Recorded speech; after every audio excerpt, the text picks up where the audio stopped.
Battery চালিত রিকশার অনিয়ন্ত্রিত ব্যবহারে সৃষ্ট যানজট, পরিবেশ দূষণ ও স্বাস্থ্য ঝুঁকির তীব্র ক্ষোভ প্রকাশ করেছেন গুলশান, বনানী, বারিধারা ও নিকেতনের বাসিন্দারা।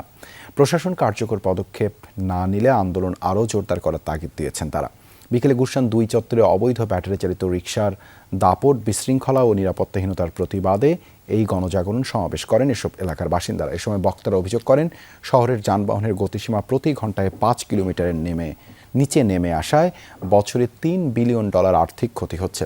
পাশাপাশি ব্যাটারির লেড, অ্যাসিড, মাটি ও পানিতে মিশে বিপজ্জনক সীসা বিষাক্ততায় শিশুদের ক্যান্সার সহ মারাত্মক স্বাস্থ্য ঝুঁকি বাড়াচ্ছে।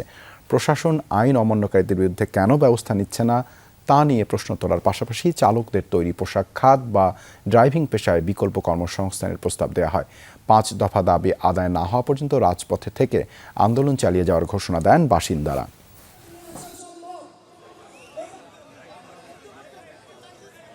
আইন ভেঙে যে রিক্সা চালাচ্ছে এবং প্রশাসন এই ব্যাপারে নিশ্চুপ, এটা আমাদেরকে কি বলে? এটা কি আমাদেরকে বলে না যে এই প্রশাসনের এদের উপর কোনো কন্ট্রোল নাই?